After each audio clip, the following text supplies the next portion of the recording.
Hola, ¿cómo están? Bienvenidos a Enlace Internacional, la propuesta en política internacional de la televisión pública mendocina.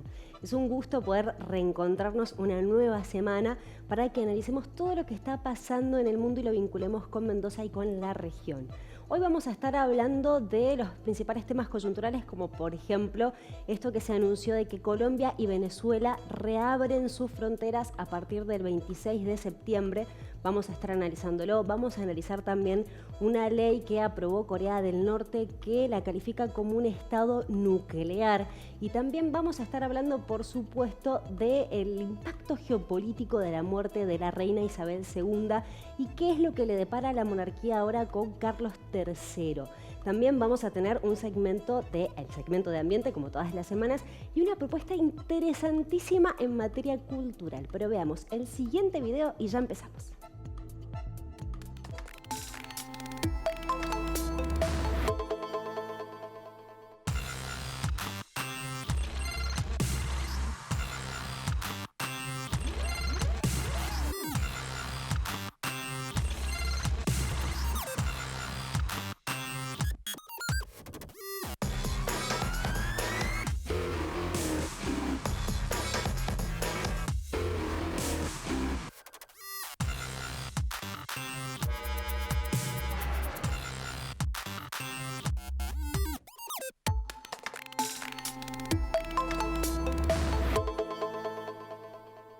Ahora nos vamos a Colombia para analizar lo que está pasando allí, principalmente de esta novedad que se conoció en estos últimos días en base a la reapertura de fronteras entre Colombia y Venezuela. Pero no lo voy a hacer el análisis sola, sino que ya tengo en comunicación vía Zoom a una amiga de la casa, a Natalie Zárate, politóloga especialista en resolución de conflictos. ¿Cómo estás, Natalie? Un gusto poder charlar con vos. Hola Luz, muy bien, muchas gracias y como siempre muy gustosa de estar aquí charlando contigo. Igualmente. Bueno, Natalie, si te parece, hay varias cuestiones para analizar que se han conocido en los últimos días, pero principalmente algo que ha llamado la atención es esta noticia, esta novedad de que Colombia y Venezuela reabren sus fronteras. ¿Qué significa? ¿A partir de cuándo? ¿Qué nos puedes comentar al respecto? Bueno, es una noticia muy importante y creo que beneficiosa para ambas naciones. Primero porque después de ya 7 años en donde empezó siendo una medida provisional tomada por parte de Venezuela en la limitación del movimiento a través de las fronteras, luego pasó a ser definitiva y desde el 2019 se rompieron las relaciones cuando estábamos en el gobierno de Iván Duque y tras todo lo que pasó con la figura de Guaidó. En el momento el presidente que teníamos en Colombia reconoció a Guaidó como el presidente de Venezuela, desconociendo a su vez a Nicolás Maduro. Entonces las relaciones ahí quedaron completamente destruidas. No había ningún avance que se viera o que se creyera posible mientras se tenía el gobierno anterior, pero en el momento en que se da esta transición, este cambio al nuevo gobierno, empieza a verse una luz para ambos países. Digo que para ambos países porque realmente los dos vamos a ser los países beneficiados. Nosotros tenemos una frontera bastante extensa, tenemos más de 2.000 kilómetros de frontera. Entonces, también el tema económico, el tema comercial era bastante fuerte en varias ciudades importantes de Colombia que están en esta zona fronteriza. La economía decayó muchísimo al romperse esas relaciones. También hubo una ruptura incluso familiar, porque en esos lugares de frontera siempre había muchas familias que incluso niños pasaban a estudiar de un lugar a otro, familias que se encontraban en algunos momentos de la semana. Entonces hubo rupturas no solo en el aspecto económico, sino en el aspecto cultural, social y en los aspectos familiares. Entonces, al lograr esta nueva apertura y este diálogo que se empieza a construir con Venezuela, va a ser beneficioso para ambos países y se van a poder esas relaciones como volverse a que fue bastante tiempo que no se tuvo. Entonces es bastante beneficioso, creo yo, e importante para ambas naciones. Claro. No solo en lo que tiene que ver con el tema comercial, sino en esas otras cosas que se fueron perdiendo con el tiempo. Claro, y me imagino también que debe significar, aparte de lo que vos mencionabas, ¿no? Lo comercial, lo social, también desde el punto de vista del narcotráfico, porque se debe haber generado, y bueno, de hecho se mencionaba que había bandas de mafiosos también que generaban un narcotráfico o el contrabando de diferentes tipos de productos de un lado hacia el otro. Total, eso es algo que también se espera que con esta nueva apertura de la frontera se puedan tener un mejor control, ya que también las fuerzas policiales, las fuerzas armadas de los dos países, pues van a volver a tener esa relación y van a poder hablar como un mismo idioma y poder tener el control de todo lo que pasaba en la frontera. Todo lo que tiene que ver también con el proceso que se empieza ahora, que se espera empiece pronto, con los diálogos de la guerrilla del ELN, también eso es un punto que considero va a ser también importante, porque esta es una zona en donde hay bastante presencia de combatientes de la guerrilla del ELN, entonces saber que del otro lado se va a tener también un apoyo y se va a lograr, como decía ahora, hablar ese mismo idioma para que se trabaje en conjunto y sea beneficioso, porque también ahí entra en juego todo el tema del narcotráfico, todo lo que pasa con la delincuencia, el contrabando en esa zona que es tan extensa, porque no es una pequeña porción, sino que es muy extensa. Entonces, también por ese lado creo que va a lograrse un mejor diálogo que esperemos permita cosas beneficiosas más adelante para las dos naciones. Claro. Bien, lo que vos señalabas con respecto al ELN, justamente el Ejército de Liberación Nacional, y se conoció en estos días que Nicolás Maduro aceptó ser garante en las negociaciones justamente del gobierno con el Ejército de Liberación Nacional. ¿Por qué es importante que Nicolás Maduro haya aceptado ser garante?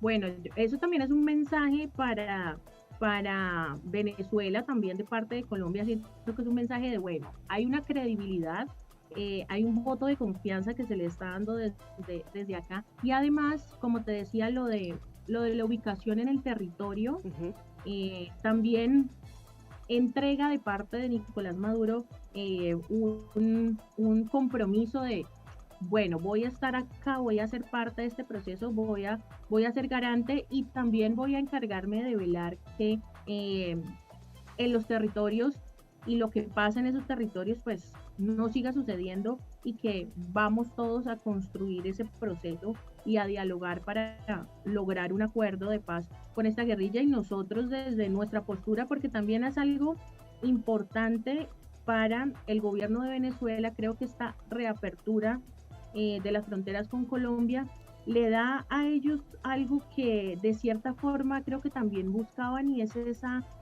credibilidad a nivel de Sudamérica, ¿no? Como nosotros desde Colombia reconocemos el gobierno de Nicolás Maduro como un gobierno legítimo, entonces le vuelve a dar ese reconocimiento a Venezuela, que de cierta forma también lo estaba necesitando, y sumado a otras responsabilidades, como por ejemplo este caso del ser garante de estos diálogos, también le entrega como esa responsabilidad que para ellos también le permite como insertarse un poco más a estos espacios a los cuales se había relegado de alguna manera. Entonces creo que el ellos demostrar y sumarse a este proceso de Colombia también les va a permitir insertarse un poco más a lo que pasa en Sudamérica y obtener un poco más de credibilidad y reconocimiento en esta parte del continente.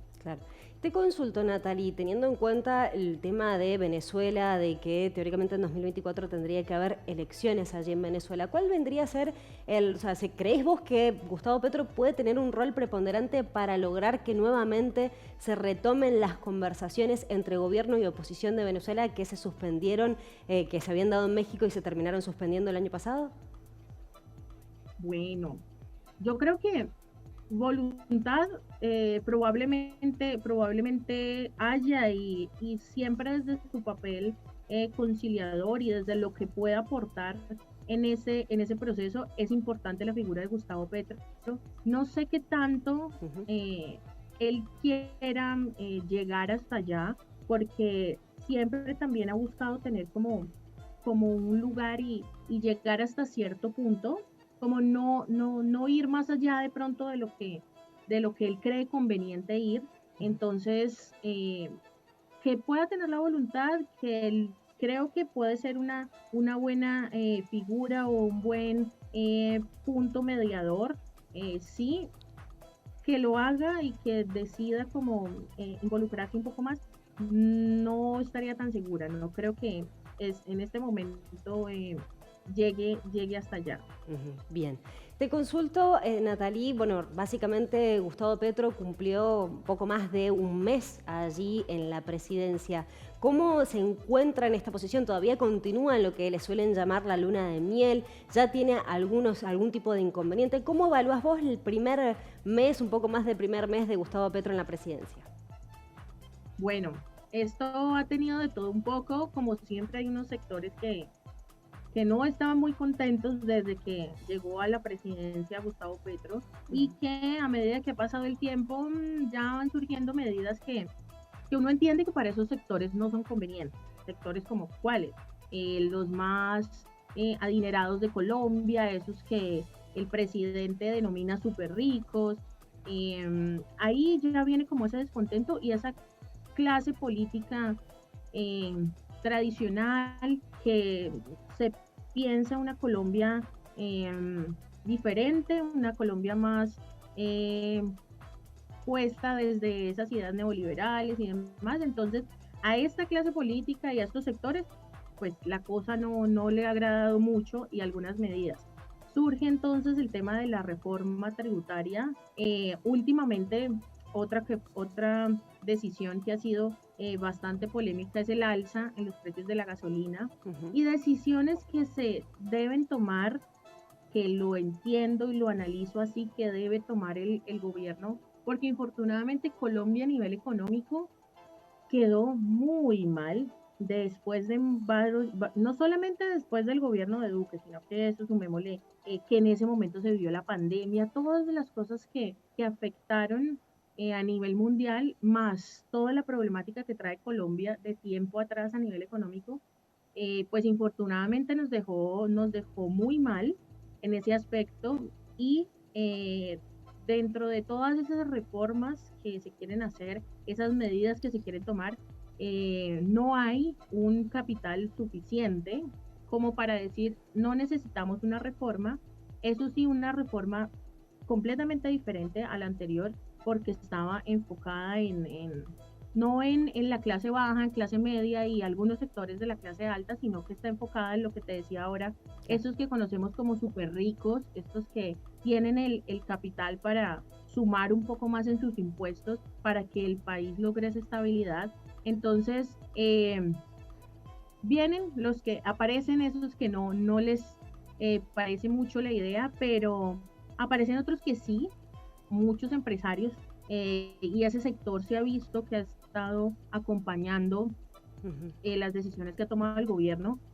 Buena porción de ese sector está apoyando las decisiones, está por lo menos intentando escuchar y analizar cuáles son esas propuestas. Claro. Entonces, por ahí pinta la cosa bien. Igual se han anunciado también aumentos importantes para lo que será el presupuesto del 2023. Entonces, hay uno que es el más importante en cuanto a porcentaje, que es lo que va para la agricultura.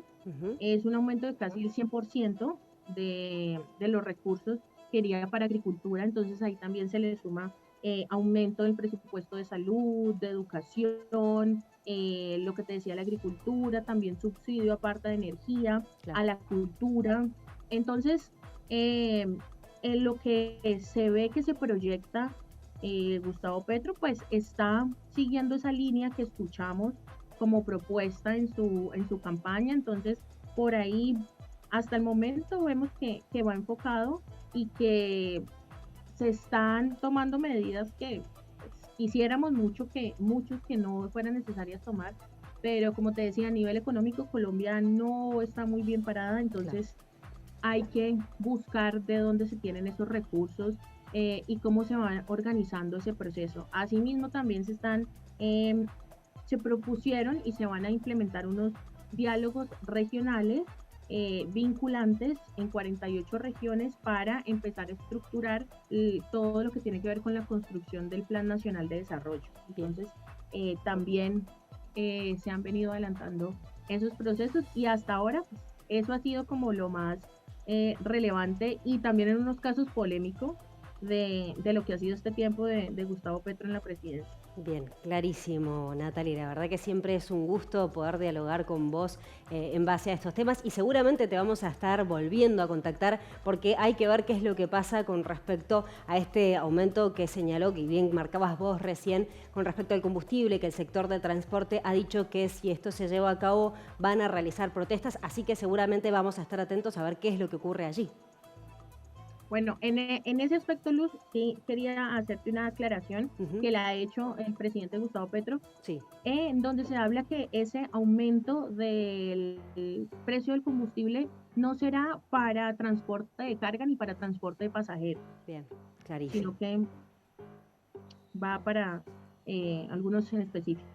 Bien, clarísimo, Natalie. Seguramente te vamos a estar llamando nuevamente porque hay mucho para analizar. Como bien señalabas, es poco el tiempo que lleva y son muchas las reformas que plantea llevar a cabo Gustavo Petro en la presidencia. Así que muchísimas gracias.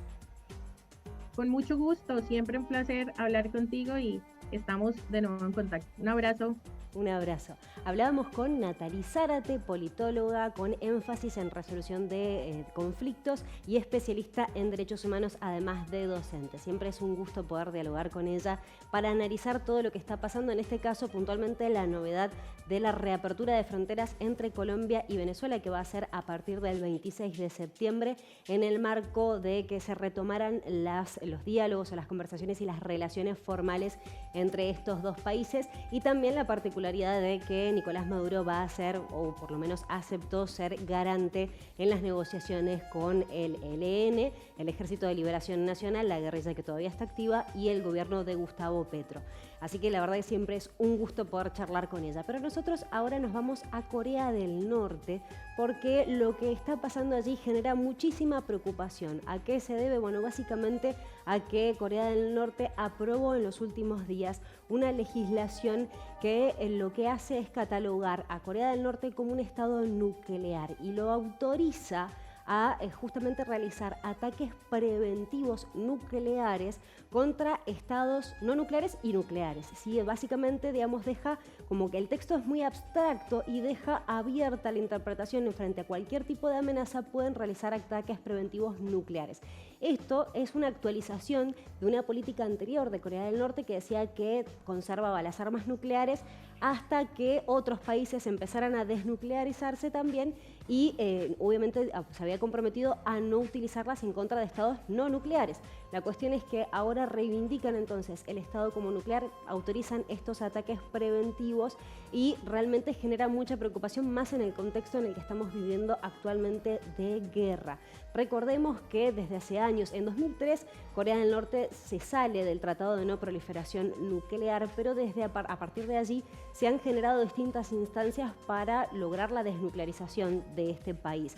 De hecho, las últimas conversaciones se dieron entre 2018 y 2019, cuando estaba como presidente de Estados Unidos Donald Trump, que ahí vimos en una primera reunión que se juntaron en Singapur, ¿sí? El presidente de Corea del Norte y también el presidente de Estados Unidos con la mediación de Corea del Sur.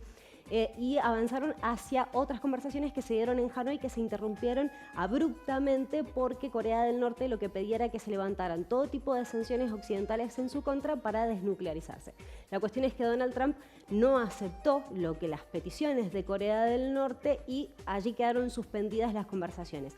Y Corea del Sur viene tratando de generar nuevas negociaciones. De hecho, la última propuesta es que ofreció dar comida, también infraestructura, medicina y de mejores condiciones a la población de Corea del Norte a cambio de que se eliminaran estas armas nucleares, lo que fue completamente rechazado por Kim Jong-un. Y Kim Jong-un lo que ha dicho es que nunca va a renunciar a sus armas nucleares y que esto se trata de una estrategia por parte de Estados Unidos para justamente sacarle las armas y derrocar su gobierno. Vemos realmente una situación preocupante, vemos una situación en donde Corea del Norte y Corea del Sur, por supuesto, desde la guerra de Corea de 1950 a 1953, no hay, digamos, prácticamente contacto, sino que hay muchas tensiones en forma permanente y hemos visto a un Pyongyang muy activo en cuanto al lanzamiento de armas nucleares. De hecho, se han realizado 6 lanzamientos, o sea, 6 pruebas nucleares desde el 2006 hasta el 2017 y de hecho se habla de que podría estar la 7ª prueba nuclear en los próximos meses, pero por ejemplo el 17 de agosto vimos un lanzamiento de un misil balístico intercontinental, el más importante desde 2017, lo que genera mucha preocupación y más teniendo en cuenta esto que les mencionaba, que queda muy a la interpretación por parte de Pyongyang de cuándo existe o no esa amenaza por parte de cualquier tipo de país que les genere algún tipo de amenaza. Entonces ellos interpretan cuándo y podrían llegar a ser lanzamientos de armas nucleares o armas de destrucción masiva. Por lo pronto, Corea del Sur lo que ha dicho es que si efectivamente Corea del Norte utiliza armas nucleares, se encamina hacia la autodestrucción y se enfrenta a una respuesta abrumadora por parte de la alianza entre Estados Unidos y Corea del Sur. Así que realmente es muy preocupante lo que está pasando allí. Pero nosotros ahora nos vamos a Italia para analizar la situación allí en el país y cómo se prepara de cara a las elecciones del 25 de septiembre. Pero ya tenemos en comunicación telefónica a mi coequiper, mi compañero Augusto Grilly Fox. ¿Cómo estás, Augusto? ¿Qué tal, Luz? ¿Cómo están ustedes? Muy bien, felicitaciones. Te decimos en nombre de todo el canal Acequia por tu bebé. Bueno, muchísimas gracias. La verdad que es una alegría inexplicable. Me imagino, me imagino. Bueno, felicitaciones de nuevo, pero contanos, Augusto, ¿qué has estado relevando con respecto a Italia y cómo se prepara para las elecciones del próximo 25 de septiembre?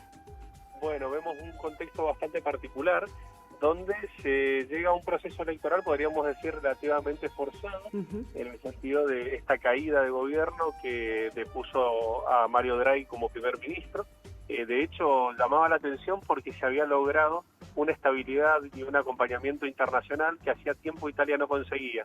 Sí. En este contexto, la derecha encontró una posibilidad y sumado a por ahí a individualidades, llevó a la caída de un gobierno que deja muy mal posicionada a la izquierda, que no llega unificada, que tiene 2 frentes claros, y por otro lado una derecha que tiene más diferencias internas, pero que llega junta unida para poder colocar una formación de gobierno. Recordamos que Italia tiene una formación de gobierno, un proceso electoral que coloca un primer ministro, un sistema parlamentario, a diferencia del nuestro que es presidencial, ¿no? Exactamente, importante lo que vos mencionás y recordarlo a los televidentes. Bueno, y de cara justamente a estas elecciones, Giorgia Meloni es la que vendría a encabezar las encuestas, ¿verdad?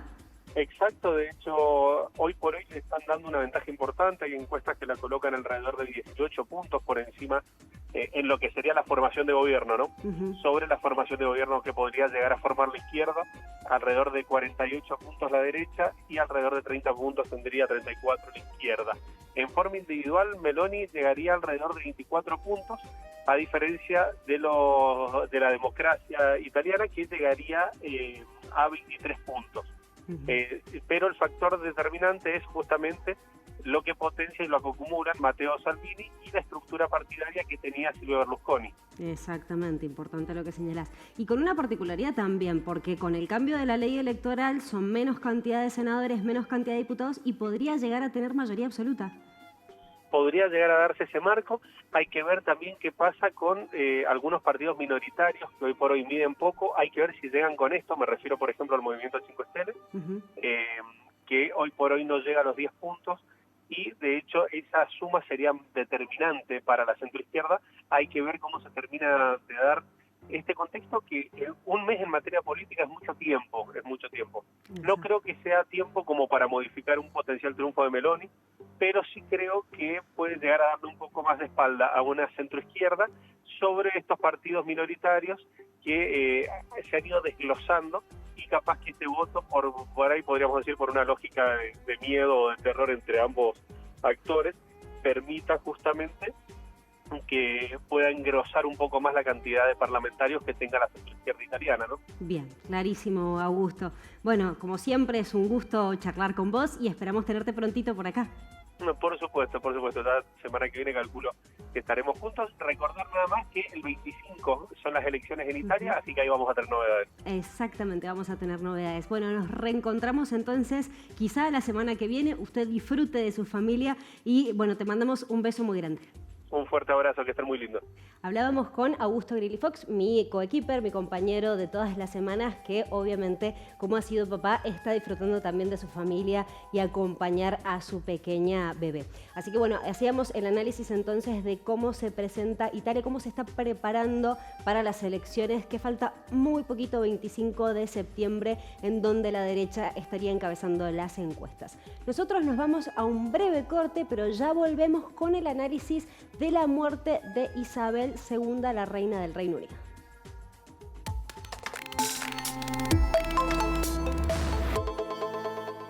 ¿Querés internet? Entonces querés Aero. Internet que vuela en todo Mendoza. Llámanos al 0810-333-0446. Ingresá a www.aero.com.ar.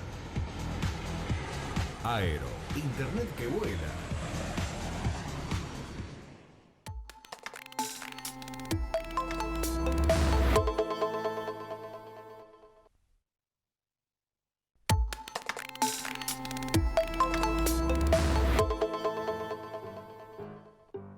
Continuamos en Enlace Internacional y nos vamos a ir a Reino Unido para analizar todo el impacto geopolítico de la muerte de la reina Isabel II. Pero no voy a hacer el análisis sola, sino que ya tengo en comunicación vía Zoom a una amiga de la casa, referente que realmente consultamos para hacer análisis en profundidad de lo que está pasando en el mundo. Estoy hablando de Ana Vanessa Cárdenas, politóloga internacionalista. ¿Cómo estás, Ana Vanessa? Un gusto poder charlar con vos. Muy bien, muy buenos días, Luz, para ti y todo el público de Enlace Internacional. Igualmente. Bueno, básicamente está en todas las portadas de todos los medios nacionales, internacionales, todo el protocolo, cómo se va desarrollando y demás, pero lo que nos queríamos, digamos, profundizar es cuál es el impacto geopolítico de la muerte de Isabel II.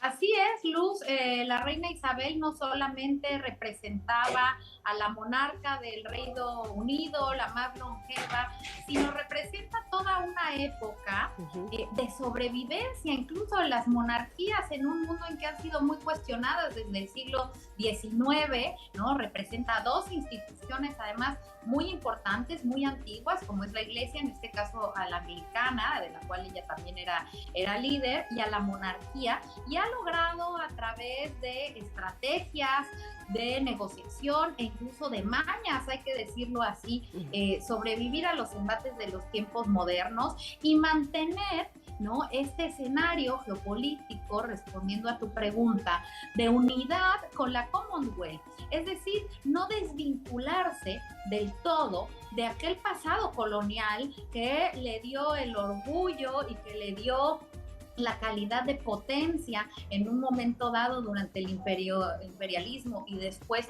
a Reino Unido, ¿no? Ella era no solamente la monarca del Reino Unido, sino también la líder de esta Commonwealth o mancomunidad que alberga 14 países, 54 países independientes, semi-independientes, y 14 de ellos en las cuales ella es jefa, o era, ¿no?, ahora lo será el nuevo rey Carlos III, jefa de Estado. Y ahí es el impacto, Luz, que vamos a poder ver, porque esta Commonwealth o mancomunidad, que hoy es una plataforma de cooperación en la cual los países se han unido, incluso unos han entrado y salido, como el caso de Sudáfrica, lo hacen de manera voluntaria, pero sin la reina se deja un vacío de poder, ¿no? Y muchos de estos han manifestado la intención de pasar a ser repúblicas, como el caso de Antigua y Barbuda, que está ya pensando en organizar un referéndum, o de Australia, que por respeto a la muerte de la reina no ha iniciado ninguna acción, pero que desde hace tiempo había manifestado también su intención de ser una república. Exactamente, importantísimo lo que señalás en cuanto a Antigua y Barbuda, en cuanto a Australia también es el caso de Bahamas, de Jamaica, que hasta inclusive podrían llegar a pedir algún tipo de reparación económica, ¿sí? Estas colonias por ahí principalmente de la de Caribe, ¿no? Así es, y esto tenemos antecedentes muy importantes de la falta de unidad, de la dispersión ya en años recientes, incluso utilizando la figura de Kate Middleton y de su esposo William o Guillermo, el siguiente en la línea sucesoria después de Carlos, los manda la reina Isabel, porque Kate es la figura más popular, Luz, después de la reina, y los manda a una gira a los países, sobre todo del Caribe, para tratar de establecer y fortalecer lazos amistosos, y resulta un fracaso, ¿no? O sea, hay muchas manifestaciones sociales, faltas de protocolo, incluso de los mismos líderes políticos de estos países, en los que manifiestan abiertamente su inconformidad con la relación que tenían con el Reino Unido, porque si bien es todo un símbolo del protocolo, ¿no?, de la unidad de la Commonwealth, pues también la monarquía es una institución que representa una época difícil, que dejó consecuencias devastadoras, irreversibles en África, en el Caribe, y también representa eso, la colonización, la esclavitud. Por eso es que representa y a la vez genera sentimientos encontrados, la muerte y la presencia y la vida de Isabel II. Bien, importante lo que señalas, y teniendo en cuenta que por ahí algunos le interpretaban como que Isabel II era el símbolo de la estabilidad, de la continuidad. ¿Qué pasa ahora con Carlos III? Porque sabemos, digamos, todos conocemos la historia de Carlos III y Lady Di, que esto le generó realmente una polémica muy grande, de hecho, que lo vieran muy mal en Reino Unido, después ha ido reconstruyendo, pero ¿logrará continuar el legado de su mamá? Sí, es la gran pregunta, ¿no? Muerto el rey, muerta la reina, viva el rey o no. Mira, Luz, cuando hay este tipo de reinados o de monarquías o de liderazgos carismáticos tan fuertes, tan prolongados, tan arraigados, es muy difícil que quien los sucede logren tener el mismo control y la misma popularidad. Lo hemos visto en muchísimos casos de la historia, y se crea esta especie de vacío de poder que da pie a la vulnerabilidad y a la exigencia de cambios radicales, y creo que estamos presenciando ese cambio y ese momento de ruptura en la monarquía británica, porque Carlos III no solamente ha sido el representante o la cabeza que ha protagonizado los grandes escándalos que debilitaron la popularidad del imperio británico, de la monarquía británica, sino que además también lo agarra cansado. Es un hombre ya de 70 y tantos años que, si bien ha estado presente, ha vivido, nació, ¿no?, en el poder y en la monarquía, pues nunca lo ha ejercido de manera directa, ¿no? Lo toma a una edad ya muy mayor, lo toma además con una pareja poco popular. La gente no quiere a Camila Parker, hoy la reina consorte se refiere a que es una reina que accede al poder, ¿no?, o a la monarquía por un matrimonio con uno de los miembros de la realeza, en este caso con el nuevo rey Carlos III, pero que no tiene toda esta tradición de la monarquía, ¿no?, de la nobleza, y que por lo tanto como pareja son poco populares, y tienen frente a la nueva generación de monarquías, que son Kate y William. Sí, muy queridos. Él es hijo de Lady Di, de la gran querida Lady Di de Gran Bretaña, pero además tiene una historia de amor novelesca, porque hay que señalarlo, la monarquía, gran parte de que se mantenga al día de hoy, es que es un gran negocio para la prensa del corazón. A la gente le gustan estos cuentos de hadas, toda este halo de misterio, de fastuosidad que gira en torno a ellos y que le deja grandes ingresos al Reino Unido. Y eso representan hoy Kate y William, una historia de amor además entre la monarquía y una plebeya, digámoslo así, que hoy ayudan a refrescar, y que eso lo entendieron también los españoles, que es otra monarquía que decantó por estas generaciones jóvenes con más energía, con más empatía, más cercanas a la población, y que refrescan la idea y le dan años de oxígeno a una institución que creo estamos asistiendo a su fase final, la cual va a tardar, entendiendo la línea del tiempo que tienen las monarquías, ¿no? Claro, exactamente, es importante lo que señalas. Bueno, justamente lo que señalabas de Kate, lo de justamente el príncipe William y Carlos, que lo agarra cansado, es la persona que más tiempo se ha preparado para ser rey, tiene más de 70 años.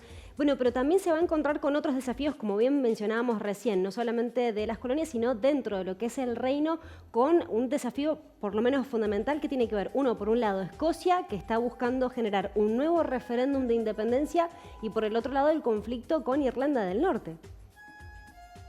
Así es, dentro del Reino Unido tenemos un conflicto regional muy importante, se reavivan los nacionalismos, se reavivan los ánimos independentistas que siempre han estado ahí, recordemos incluso los grupos terroristas de Irlanda del Norte, o sea, siempre ha habido esta suerte de tensión alrededor de la unidad del Reino Unido, y muy importante, Luz, hoy Inglaterra tiene, después de muchísimos años, un cambio de jefa de Estado, pero se le junta también con la jefa de gobierno. Claro. Y en un momento de profunda inestabilidad, de transición en el Brexit y con escándalos muy fuertes en lo político, con una alta inflación, desempleo y con una crisis energética sin precedentes. Así que la inestabilidad en lo político y en lo social es el escenario que recibirá a un nuevo rey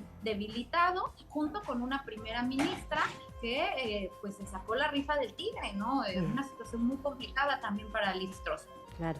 Y algo que veíamos también que ha generado críticas, si bien hemos visto realmente un desfile de personas que han ido a saludar, mucha conmoción, algo que por ahí para nosotros nos resulta, digamos, algo distante, algo muy diferente a nuestra propia cultura, pero lo que vos señalás, este contexto de crisis en donde hay una inflación la más alta en las últimas décadas, en donde se estima que a fin de año podría llegar a un 13%, el año que viene a entre un 18 y un 22%. Ahora se le suman los gastos que implica hacer este tipo de protocolo y el funeral, ¿no?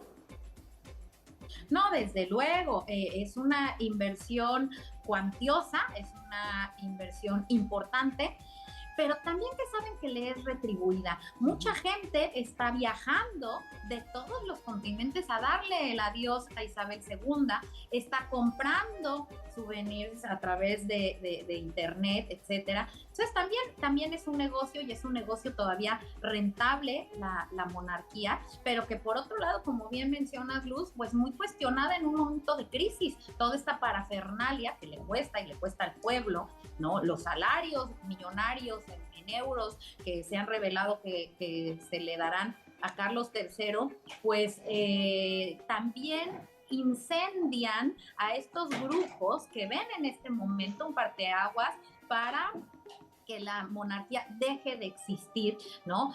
Como un ente regulador de la vida social y de la vida de las élites en Reino Unido, y que toda esta inversión pues vaya a parar a programas de asistencia social y a la recuperación económica tan compleja que tiene el Reino Unido, Brexit, COVID, ¿no? Y una muy mala administración, hay que decirlo también, de los últimos gobiernos. Claro, exactamente. Bien, una cuestión también importante que no quería dejar, digamos, de preguntarte.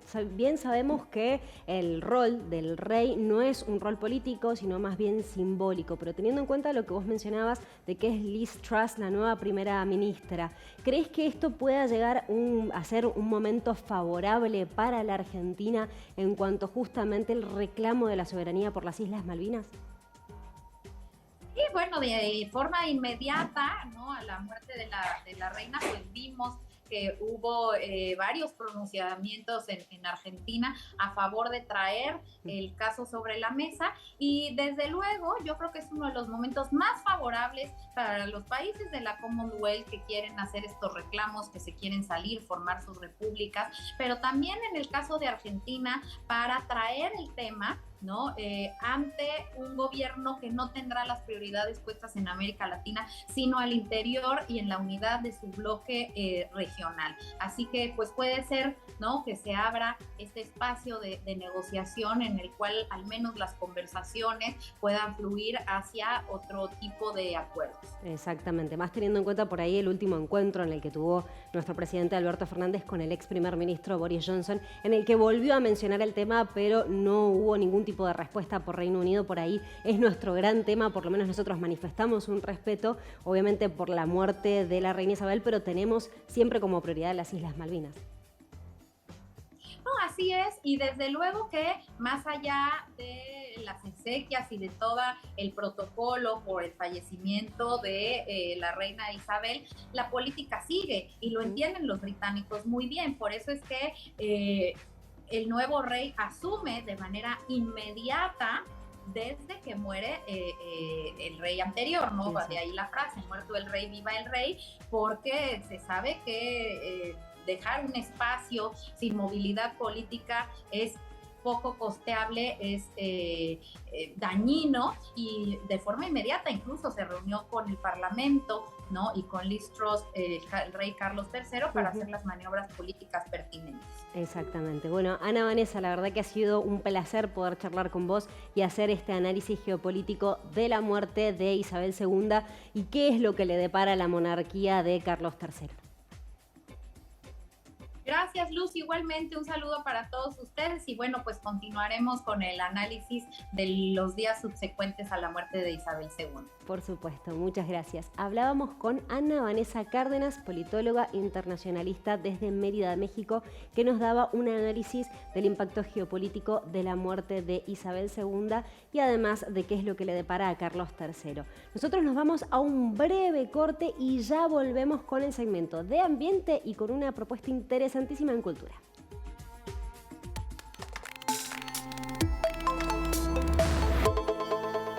Seguí la cartelera del Imperial en sus redes sociales. Atentos a vos, atentos a tu entretenimiento. Maipú Municipio.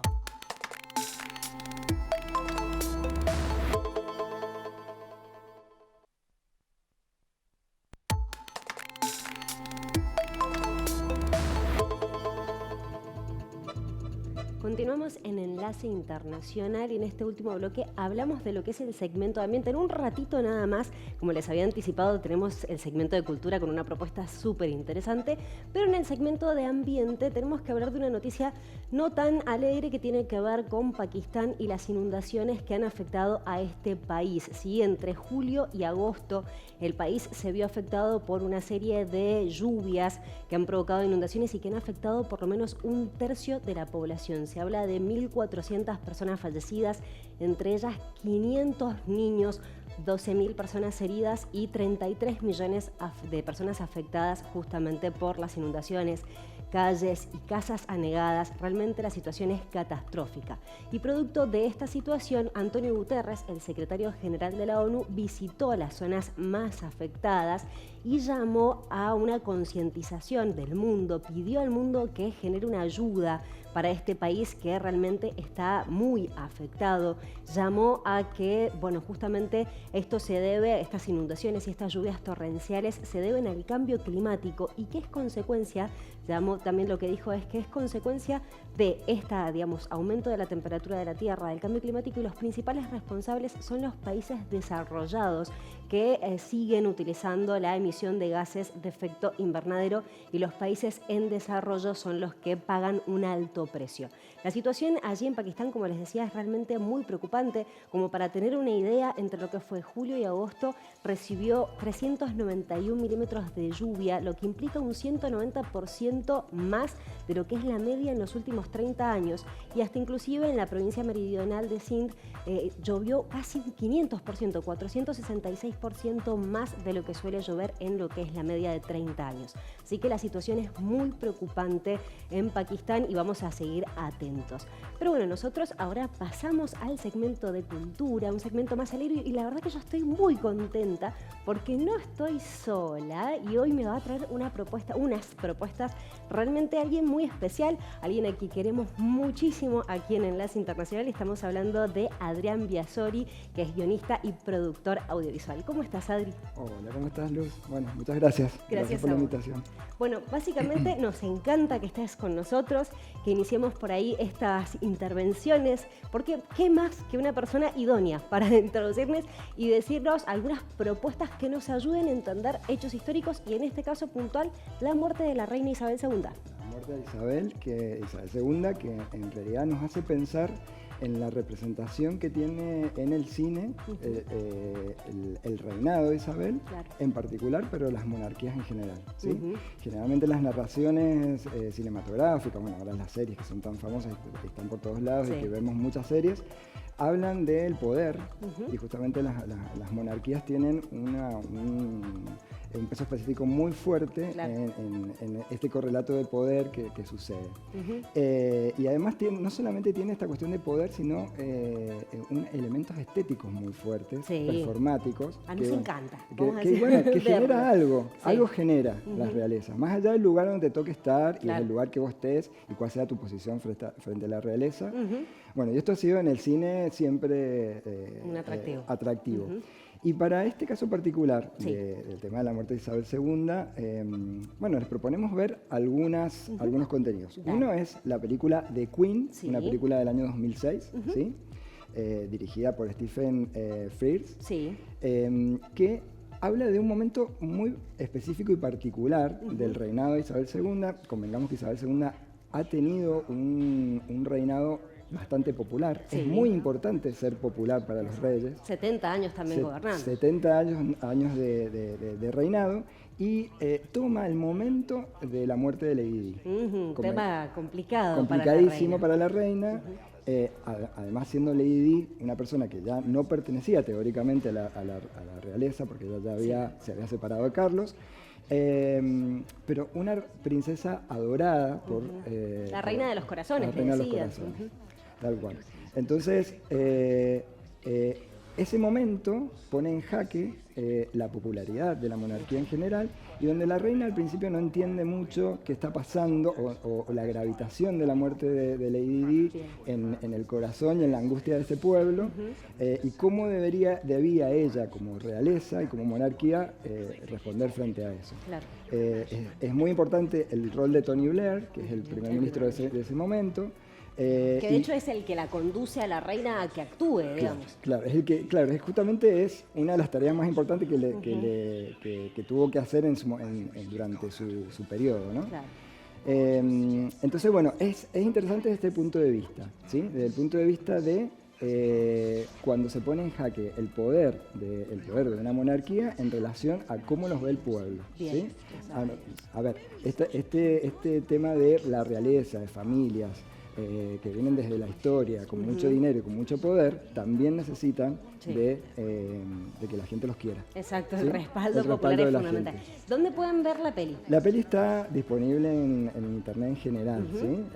No le vamos a decir alguna en particular, porque bueno, si ponen The Queen, es una película del 2006, la van a encontrar, ¿sí? Yo la volví a ver ahora este fin de semana para poder charlar con vos sobre esto, porque la había visto hace mucho, y la encontré ahí al toque, ¿sí? Bien. No podemos dejar de mencionar otra serie que es fundamental. Que es fundamental ahora sobre este tiempo de tanto consumo de contenidos a través de las plataformas, ¿no? Que es The Crown, que está disponible en Netflix, y que tiene en común con la anterior, que es el guionista, que es Peter Morgan, es el guionista también de esta serie. Claro. ¿Sí? Algo importante por ahí que para comentarles a nuestros televidentes es que nosotros hablábamos fuera del off, básicamente hablábamos de esto, de que tiene una particularidad este guionista que enfoca sus rodados, o sea, sus filmaciones en alguna particularidad sobre la persona. Es como que, a ver, las figuras que él lleva a la pantalla son figuras muy importantes como figura pública. Sí.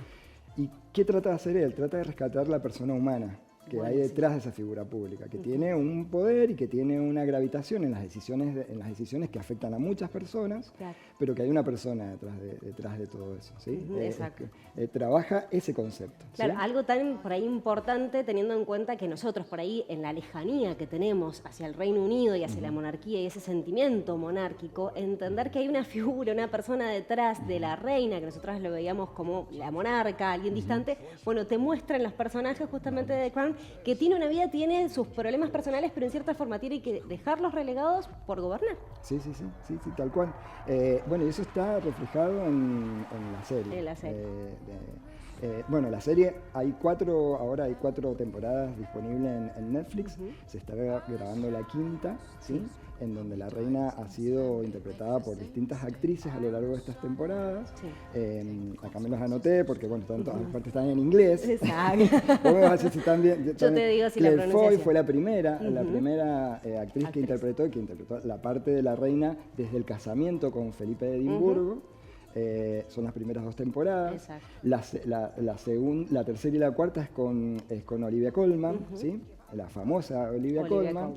Y ahora ya la 5ª que se está grabando, más la 6ª, es con Imelda Staunton. Exacto, bueno, y la 5ª se ha suspendido la grabación también en homenaje a la reina. A la reina, sí, justamente estábamos leyendo, lo decía Stephen Daldry, que es el director de The Crown, que Stephen Daldry es muy conocido, él hizo, por ejemplo, Billy Elliot, ¿viste?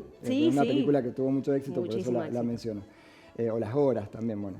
Comentaba él que esto ya estaba planificado, ¿eh? Los británicos te planifican todo. Todo, bueno, sí, entonces, el protocolo de London Bridge hace años que la misma reina lo había determinado de esa manera. Sí, entonces estaba planificado que en el momento que la reina muriera, ellos estuvieran en donde estuvieran grabando, se iba a suspender un tiempo, respetando este tiempo de duelo, y después iban a continuar, ¿sí? Exacto.